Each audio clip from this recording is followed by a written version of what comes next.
Hello दोस्तों, मैं सौरभ आप सभी का स्वागत करते हैं हम अपने यूट्यूब चैनल एसएससी माहौल पे। तो दोस्तों, आज की इस वीडियो में हम कवर करने वाले हैं आरआरबी एएलपी 2018 की जो 10 अगस्त की फर्स्ट शिफ्ट है उसमें पूछे गए मैथ्स के सारे क्वेश्चन को सॉल्व करने वाले हैं। इससे पहले हमने 9 अगस्त की तीनों शिफ्ट को करा दिया है।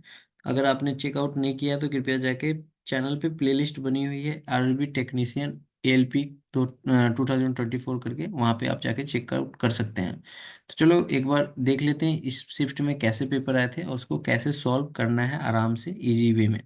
तो सेशन को स्टार्ट करते हैं। सेशन अच्छा लगे तो लाइक और शेयर करना ना भूलिएगा। चैनल पे पहली बार विजिट कर रहे होंगे तो जरूर सब्सक्राइब कीजिएगा। देखो, यहाँ पे पहला क्वेश्चन हमारे पास दिया गया है क्वेश्चन में कि दो दशमलव गुणनफल 0.768 है। यदि एक दशमलव संख्या 1.6 है तो दूसरी संख्या क्या है।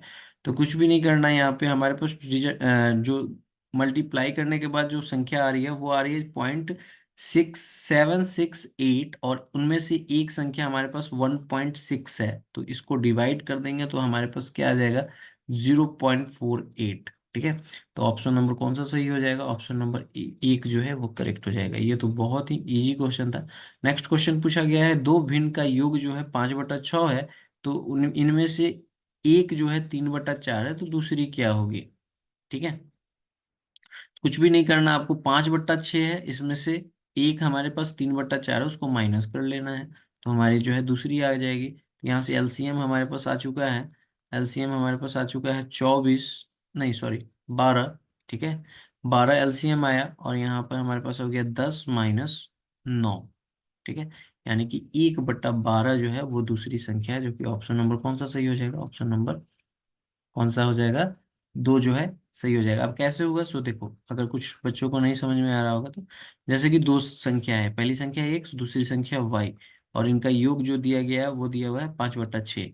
और इसमें साथ ही कहा गया है कि एक इनमें से एक संख्या जो है 3/4 है। इट मीन हम अगर x वाले को ही 3/4 माने तो यहाँ पे देखो 3/4 plus Y is equals to 5/6। अब y की वैल्यू हमारे पास क्या आ जाएगी, 5/6 माइनस 3/4, और यही हमारे पास क्या आ जाएगा, 12।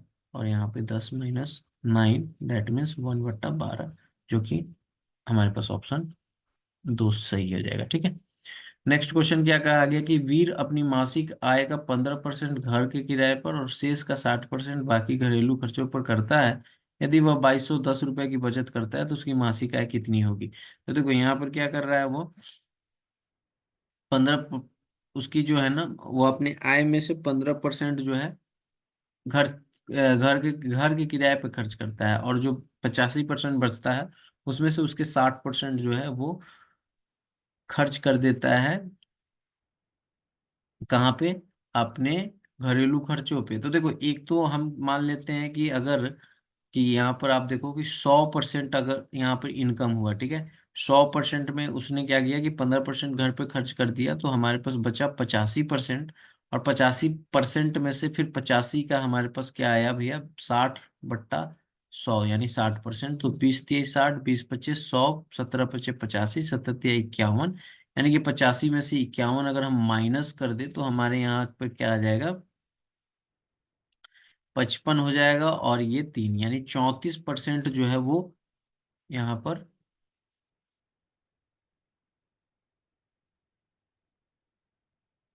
क्या कहा कि शेष का 60%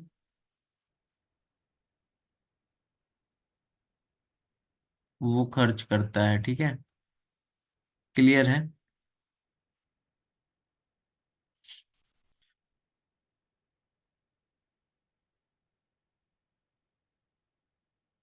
हाँ, तो यहाँ पर आप अगर देखो तो 34% की अगर बात करें यहाँ पर, तो हमारे पास क्या आ जाएगी, 34% बचा रहा है वो।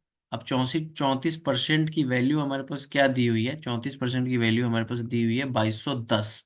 यानी कि इससे ये कितना गुना हो जा रहा है, तो हमें पता चल रहा है क्लियरली 65 गुना जो है इसका ज्यादा हो जा रहा है। तो 65 गुना, और हमें लाना है 100%। ठीक है। तो 100% मतलब 100 × 15 65। तो यहाँ पे आप देखो कितना आ जाएगा, 6500 रुपये आ जाएगा उसकी इनकम। ठीक है। एक तो मेथड ये हुआ। दूसरा मेथड क्या है कि अगर हम यहाँ पर देखें तो 15% की फ्रैक्शन वैल्यू निकालेंगे तो हमारे पास क्या आ जाएगा, 15/100, यानी कि 5×3 = 15, 20×25 = 100, कि वो 20 रुपए कमा रहा था जिसमें से 3 रुपए खर्च करके वो बचा कितना रहा था, 17। ठीक है, ये इनकम मान लो, ये सेविंग मान लो। ठीक है, अब यहाँ पे ये वो क्या कर रहा है, क्या कि उसमें से फिर 60% की अगर फ्रैक्शन वैल्यू ले तो 20 × 60, 20 × 25 100, यानी कि 5 रुपए वो कमा रहा था, उसमें से 3 रुपए खर्च करके 2 रुपए बचा रहा था। यहाँ से अगर इसको कैलकुलेट करें तो यहाँ पे 10 × 5 = 50 आ जाएगा, और ये हमारे पास आ जाएगा 17 × 17। तो 17 की वैल्यू हमारे पास कितनी दी हुई है, इस 17 की वैल्यू हमारे पास दी हुई है 2210, यानी कि इसका 130 गुना। तो इसकी वैल्यू क्या आ जाएगी, इसका भी 130 गुना हमारे पास दे देगी 6500। ठीक है, कैसे भी आप क्वेश्चन को सॉल्व कर सकते हैं, जो कि ऑप्शन नंबर 4 हमारा करेक्ट था। नेक्स्ट क्वेश्चन क्या कहा गया कि यदि 2 sec² x - tan² x = 5 है, और x की वैल्यू लाइज करती है 0 से 90 के बीच में, तो x का मान क्या होगा। तो कुछ भी नहीं करना है, यहाँ पे वैल्यू पुट कर लेनी है। अगर आप यहाँ पे 45 अगर लेते हैं हम वैल्यू, तो देखो 45 लेते हैं ना, तो 245 यानी रूट का स्क्वायर करते तो 2 × 2 - 1, 2 दूना 4 में से 1 जाता तो 3 आता, जबकि 5 है तो ये तो होता ही नहीं। तो इसी तरह 1/1 करते यहाँ पे 60 ही रखेंगे। 60 की वैल्यू हमारे पास क्या आ जाती है, 2, 2 × 2 का स्क्वायर यानी कि 4, माइनस यहाँ पर 3। ठीक है, रूट आती है √3। तो रूट का स्क्वायर करेंगे तो 3 आ जाएगा, तो 4 दूना 8 माइनस 3 हमारे पास 5, जो कि सेटिस्फाई कर गया। दैट मीन्स कि ऑप्शन नंबर 1 जो है वो करेक्ट है। नेक्स्ट क्वेश्चन देखिए क्या कहा गया है कि हमारे पास चार्ट दी हुई है, अलग अलग शहर है, शहर ए है, बी है, सी है और डी है, सभी की जनसंख्या बताई गई है। सॉरी, यहाँ पर देखिए क्या क्वेश्चन कहा गया कि दिए गए आंकड़ों के आधार पर शहर सी में शिक्षित लोगों का प्रतिशत बताइए। तो शहर सी में टोटल नंबर ऑफ पीपल कितने हैं, 150 हैं। 150 में कितने शिक्षित हैं, 50 हैं। तो 50/150 × 100 % आ जाएगा, 50 150 यानी कि यहाँ पे हमारे पास क्या गया, 33 सही 3%, 33.3%। क्लियर है। ऑप्शन नंबर कौन सा सही हो जाएगा, ऑप्शन नंबर जो है 2 जो है करेक्ट हो जाएगा। अगर आपको सेशन अच्छा लग रहा हो तो सेशन को जरूर लाइक कीजिएगा। ठीक है, नेक्स्ट क्वेश्चन चलिए, कहा गया है कि एक 150 मीटर लंबी ट्रेन 54 किलोमीटर प्रति घंटा की रफ्तार से चलते हुए किसी प्लेटफॉर्म को 42 सेकंड में पार कर लेती है, तो प्लेटफॉर्म की लंबाई क्या है। ठीक है, तो यहाँ पे देखो क्या दिया गया है, स्पीड हमारी क्या दी हुई है, स्पीड हमारी दी हुई है यहाँ पर 54 किलोमीटर। तो इसको हम मीटर पर सेकेंड में चेंज कर लेंगे, क्योंकि हमसे क्वेश्चन में वो मीटर ही पूछा है और सेकेंड यहाँ पे दिया हुआ है। तो इसे अगर हम मीटर पर सेकेंड में करें तो सिंपली 54 × 5/18। तो यहाँ से अगर हम काटे तो हमारे पास आ जाएगा 15 मीटर पर सेकेंड। तो हमने तो स्पीड निकाल लिया। अब हमें चाहिए क्या, प्लेटफॉर्म की लंबाई। तो देखो डिस्टेंस का फॉर्मूला क्या होता है, स्पीड इंटू टाइम। ठीक है, अब डिस्टेंस हमारे डिस्टेंस में टोटल आ जाते हैं, यानी कि रेल की भी डिस्टेंस और प्लस प्लेटफॉर्म की भी डिस्टेंस। तो रेल की डिस्टेंस कितनी है, 150 मीटर है। तो 150 और प्लेटफॉर्म वाले को मान लेते हैं एक्स। यहाँ पर हमारे पास 15 मीटर दिया गया है स्पीड, और टाइम जो है हमारे पास 42 सेकेंड है। तो यहाँ पे जैसे ही हम इसको मल्टीप्लाई करते हैं तो 150 plus X is equals to ये हमारा आ जाता है 630। ठीक है, अब यहाँ से x की वैल्यू अगर निकाले तो 630 माइनस हमारे पास 150, तो ये हमारे पास आ जाता है 480 मीटर, जो कि प्लेटफॉर्म की लंबाई होगी। ठीक है, ऑप्शन नंबर जो है 4 जो है करेक्ट हो जाएगा। नेक्स्ट क्वेश्चन क्या कहा गया कि साई सतीश के वर्तमान आयु का अनुपात 5:4 है, 3 वर्ष बाद उनकी आयु का अनुपात 9:11 हो जाता है, तो वर्तमान में सतीश की आयु कितनी होगी। बहुत ही इजी क्वेश्चन है। यहाँ पे क्या कहा गया है, इसको दो तरीके से बना सकते हैं। ठीक है, यहाँ पे देखो क्या कहा गया है कि साई है, ठीक है, और एक जो है हमारे पास वो सतीश है। ठीक है, इनकी एज, करेंट एज जो है 5:4 में है, और 3 साल बाद वो हो जाता है 11:9। कितने साल बाद हो जाता है, 3 साल बाद। तो देखो सबसे पहले इनका मल्टीप्लाई करेंगे तो हमारे पास कितना आ जाएगा 45, और इनका इनका मल्टीप्लाई करेंगे तो हमारे पास कितना आ जाएगा 44, माइनस कर देंगे इज इक्वल्स टू, अब इसका और इसका मल्टीप्लाई करेंगे तो 33, फिर इस 9 और 3 का मल्टीप्लाई करेंगे तो हमारे पास आ जाएगा 27। तो यहाँ से एक यूनिट की वैल्यू हमारे पास क्या आ जाएगी भैया, 6 ईयर्स आ जाएगी। ठीक है, 6 ईयर्स। हमसे पूछा क्या गया है कि साई की, सॉरी, सतीश की वर्तमान आयु, तो सर तो सतीश की वर्तमान आयु की यूनिट कितनी थी, 4। तो एक यूनिट की वैल्यू 6 है, तो 4 यूनिट की वैल्यू क्या आ जाएगी, यानी कि 24 ईयर्स आ जाएगी। ठीक है, तो ये तो ऑप्शन नंबर हमारा कौन सा सही हो जाएगा, ऑप्शन नंबर जो है हमारा वो सेकेंड जो है करेक्ट हो जाएगा। ठीक है, क्लियर है।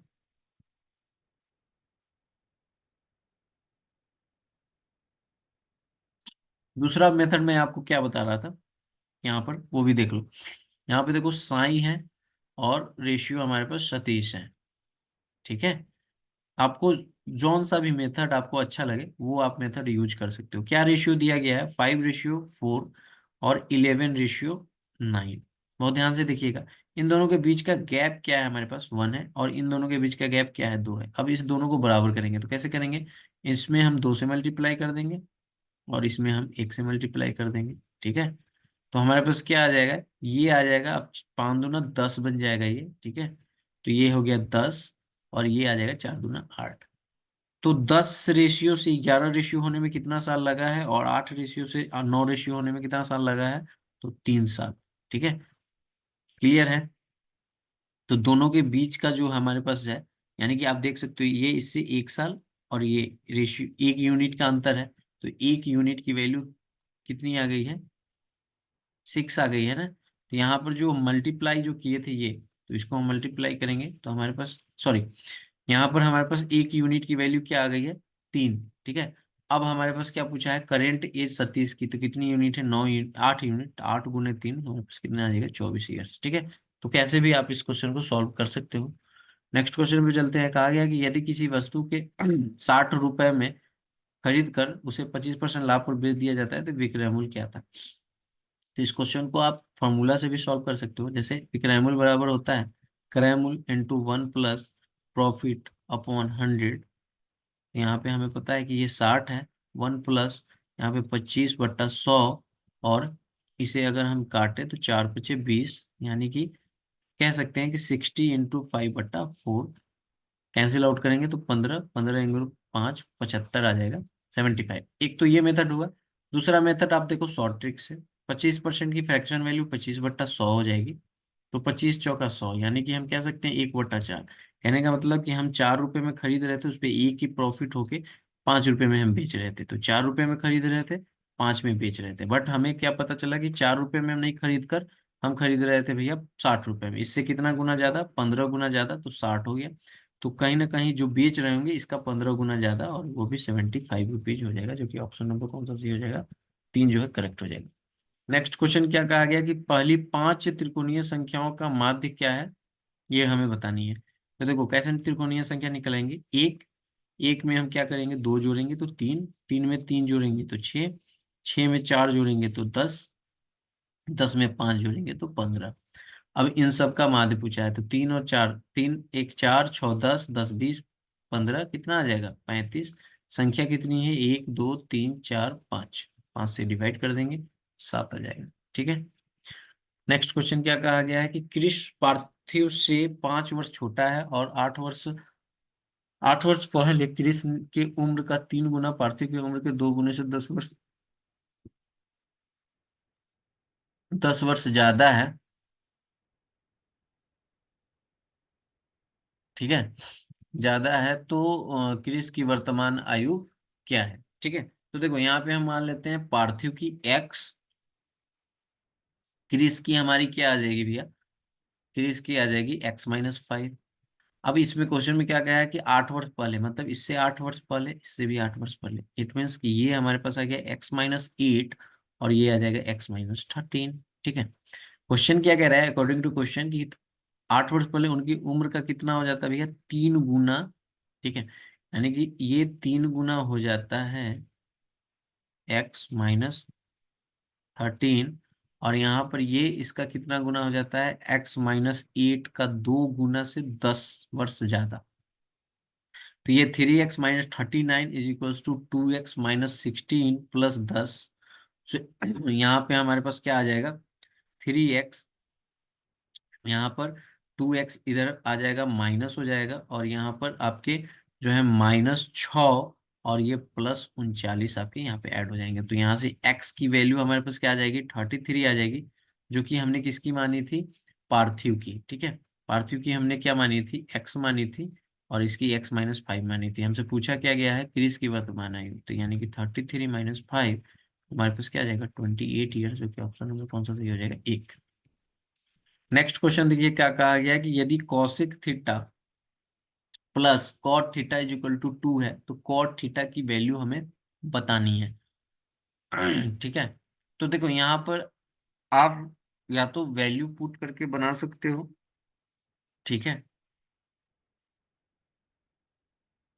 यहाँ पे हम वैल्यू पुटिंग करके बना सकते हैं, या हम इसको क्वेश्चन को सॉल्यूशन करके भी बना सकते हैं। लेकिन अगर मेरे अकॉर्डिंग आप जाओगे सॉल्यूशन से, सॉल्यूशन से जो है आपके यहाँ पर क्वेश्चन जो है थोड़े टफ हो जाएंगे। ठीक है, बहुत लेंदी बन जाएगा आपका यहाँ पर क्वेश्चन।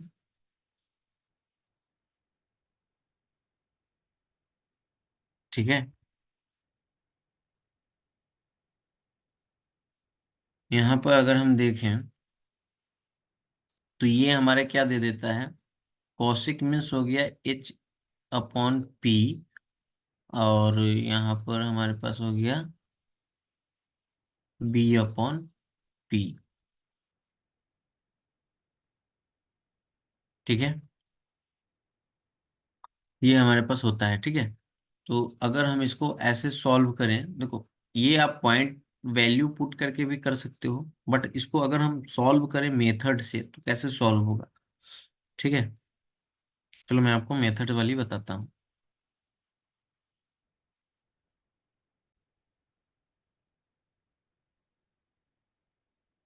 ओके, तो चलो इसको हम लोग कैसे सॉल्व कर सकते हैं। देखो कॉसेक थीटा को हम लोग क्या लिख सकते हैं, 1/sin theta, plus cot theta को हम लोग क्या लिख सकते हैं, cos theta upon sine theta is equals to 2। ठीक है, यहाँ से अगर एलसीएम ले ले तो हमारे पास आ जाता है साइन थीटा 1 + कॉस थीटा, यही आता है। दोनों साइड क्या करते हैं कि हम स्क्वायर लगाते हैं, तो यहाँ पे भी हमारा स्क्वायर आ जाएगा, तो ये आ जाएगा 1 + 2 cos theta plus cos square theta upon sine square theta is equals to 4। हम साइन स्क्वायर थीटा को ऐसे भी लिख सकते हैं, 1 + 2 cos theta plus cos square theta is equals to sine square theta को हम लोग क्या लिख सकते हैं, ये इधर मल्टीप्लाई होगा तो 1 - कॉस स्क्वायर थीटा, जो कि हमारे पास साइन स्क्वायर थीटा देता है। तो यहाँ पर अगर देखो तो 1 + 2 cos theta plus cos square theta is equals to 4 - 4 cos square theta. अब सारे को एक साइड लाएंगे तो इसको हम यहाँ पे सॉल्व करते हैं। तो सारे को एक साइड लाएंगे तो हमारे पास क्या आ जाएगा, देखो 4 कॉस स्क्वायर थीटा आएगा, तो इधर हमारे पास क्या बन जाएगा, 5 कॉस स्क्वायर थीटा। ठीक है, 5 cos square theta plus 2 cos theta -3 is equals to 0। अब इसको हम फैक्टराइज कर लेंगे। ठीक है, तो हमारे पास क्या आना चाहिए, यहाँ हमारे पास आना चाहिए 5 कॉस स्क्वायर थीटा। ठीक है, प्लस यहाँ पर अगर हम देखें तो 5 थीटा,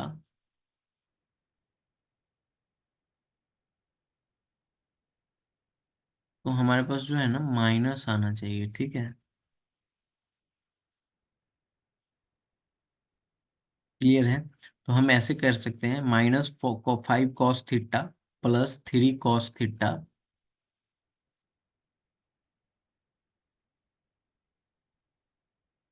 नहीं नहीं नहीं नहीं नहीं, सॉरी, यहाँ पर प्लस ही होगा, +कॉस थीटा मैं सही कर रहा हूँ। ठीक है, माइनस हमारे पास 3 cos theta -3 is equals to 0। So यहाँ से अगर हम देखें तो 5 कॉस अगर कॉमन ले, कॉस थीटा, तो हमारे पास क्या आ जाएगा, कॉस थीटा +1 अगर यहाँ से -3 कॉमन ले तो हमारे पास क्या आ जाएगा, cos theta +1 is equals to 0। तो हमारे पास एक आ जाएगी 5 cos θ -3, और यहाँ पर एक आ जाएगा cos θ +1 = 0। तो यहाँ पे cos θ की वैल्यू हमारे पास क्या आ जाएगी? cos θ की दो वैल्यू आ जाएगी। एक वैल्यू आ जाएगी 3/5 और एक वैल्यू आ जाएगी -1। तो हम सिर्फ पॉजिटिव वाले को लेंगे। ठीक है, तो cos θ की वैल्यू हमारे पास क्या आ गई है? 3/5 को ही लेते हैं। ठीक है, 3/5 को लेंगे, यानी कि B/H हमारा cos θ होता है और ये 3/5 है। तो यहाँ से हमें पता है कि P की वैल्यू हमारे पास क्या आ जाएगी? 4 आ जाएगी। ट्रिपलेट बनता है ना, 3 4 5। तो यहाँ पर P की वैल्यू हमारे पास क्या आ गई? हाँ सही है ना, बिल्कुल। तो यहाँ पर हमसे पूछा क्या गया है? cot θ, यानी कि B/P। तो B हमारा क्या है? 4 है, 3 है, और P हमारे पास 4 आया है। तो ये कितना आ जाएगा? 0.75। ठीक है, जो कि ऑप्शन नंबर कौन सा सही हो जाएगा? 4। तो ऐसे इस क्वेश्चन को सॉल्व कर सकते थे। नेक्स्ट क्वेश्चन क्या कहा गया है कि 900 मीटर की दौड़ में सतीश किरण को 270 मीटर और राहुल को 340 मीटर से पराजित करता है। इस दौड़ में किरण राहुल को कितने मीटर से पराजित करता है?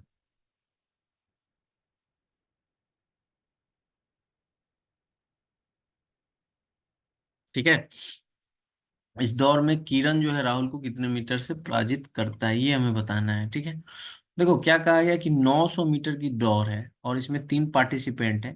पहले सतीश है, दूसरे किरण है, और तीसरे जो है हमारे पास राहुल है। कहा गया है कि 900 मीटर की दौड़ में सतीश किरण को 270 मीटर से, सतीश जो है किरण को 270 मीटर से, यानी कि कहीं ना कहीं सतीश जो है वो पूरा 900 मीटर दौड़ रहा होगा, और ये इससे 270 मीटर कम, यानी कि अगर बात करें तो 30 300 और 6, यानी कि 630 मीटर से ये 630 मीटर ही दौड़ रहा होगा। और राहुल जो है 340 मीटर से हार जाता है। तो कहने का मतलब है कि 60 ऐड करेंगे तो 400 और 5, यानी कि 560। ठीक है, 560 मीटर से ये दौड़ रहा होगा। अब क्वेश्चन में पूछा क्या गया हमसे कि इस दौड़ में किरण राहुल को कितने मीटर से पराजित करती है। तो देख पाएंगे हम यहाँ पर,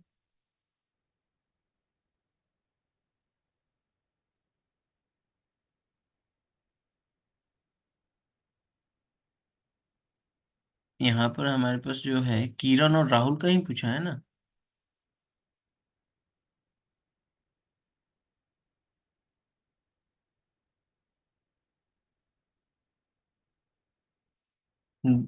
630, 70, 700, 200, 900 टिकता है। और यहाँ पर अगर जोड़ दिए तो 600, 300। मेरे अकॉर्डिंग तो यहाँ पर 70 आ रहा है, 70 मीटर से हराता है।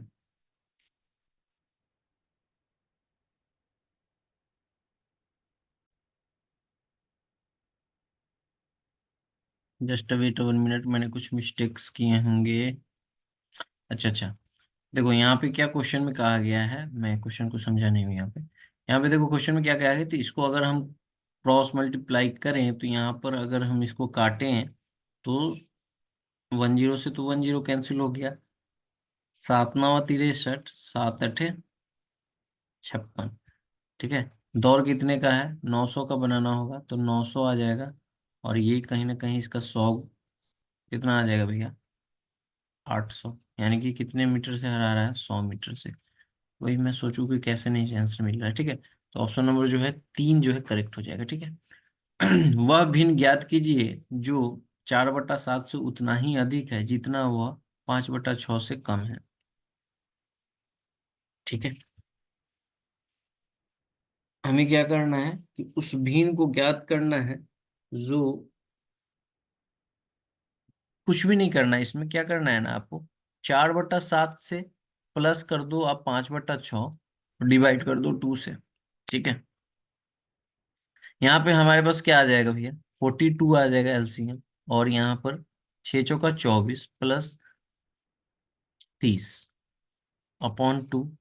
तो यहाँ पे हमारे पास आ जाएगा 24 और 30 जुड़ के आ जाएगा 54, और बट्टा 2 गुने 42, हमारे पास कितना आ जाएगा 54/84। 7×6 = 42।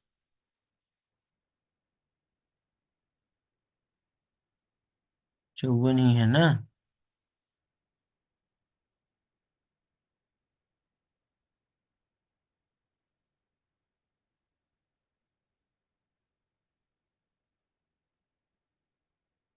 54 होगा। Okay okay okay okay okay okay okay okay okay okay. यहाँ पर क्या होगा? देखो, 6 से मल्टीप्लाई करेंगे तो 7, 7 × 4 = 28। ठीक है, और यहाँ पे 28 आएगा। 28 + 30 = 58 होना चाहिए। 59 कैसे हो रहा है?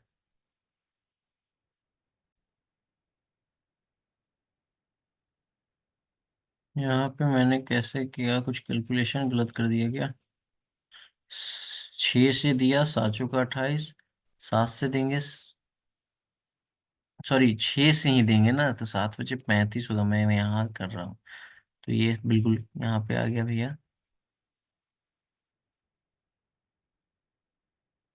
6 × 4 = 24 आएगा, मैं उल्टा कर दिया था, ठीक है। यहाँ पे 59/42 × 2, इट मीन्स 59/84। ऑप्शन नंबर कौन सा सही हो जाएगा?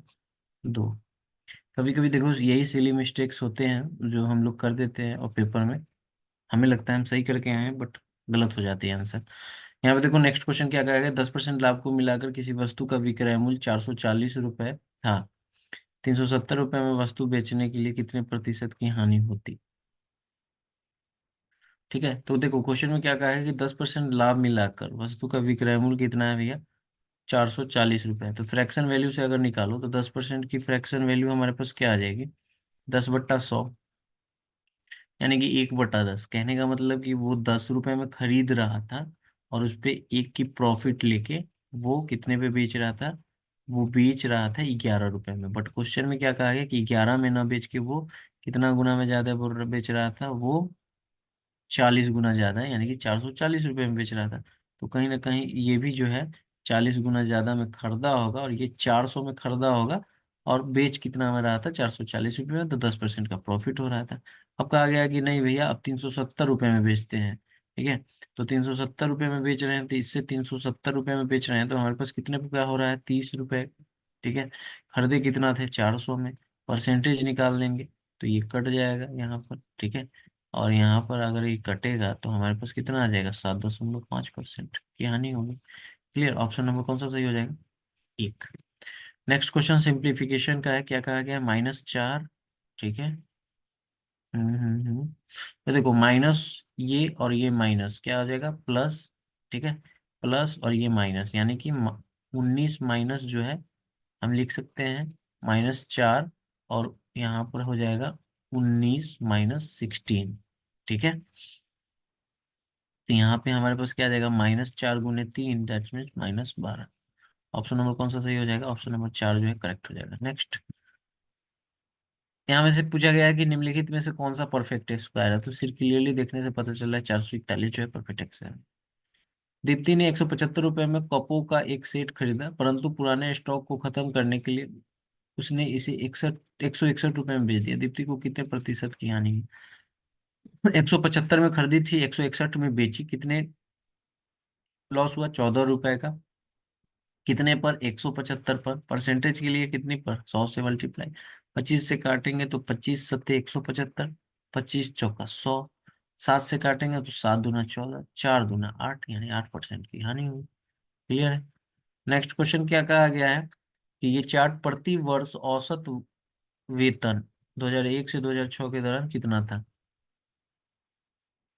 तो वेतन देख लेते हैं। देखो, 2001 से लेकर 2015 और 26, यहाँ पर हो गया 41, 41 41 हो गया हमारे पास 82, 82 और 10 हमारे पास हो गए 18,200, 2,400, 2,600, 18,600 और 3 हमारे पास हो गए हैं 11,000 सॉरी 21,600 डिवाइडेड बाई हमारे पास कितना है भैया, 1 2 3 4 5 6, 6 से है, तो यहाँ पे हमें पता चल गया कि 3600 रुपये जो है।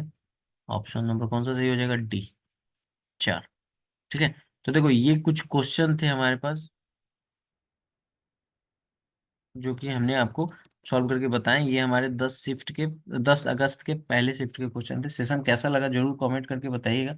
चैनल को जरूर सब्सक्राइब कर लीजिए। आरआरबी एएलपी की मैथ्स की जो प्रिपरेशन है आप हमारे चैनल से जुड़ के कर सकते हैं। अगर आपको मैथ्स की क्लासेस भी परचेज करनी हो तो उसके लिए भी आप कमेंट कर सकते हैं। बहुत ही जल्द जो है आपको एप्लीकेशन देखने को मिलेगा, ऑन गोइंग में है। ठीक है, मिलते हैं अगली क्लास में, तब तक इतना ही। जय हिंद, जय भारत, सभी कोई ख्याल रखिएगा।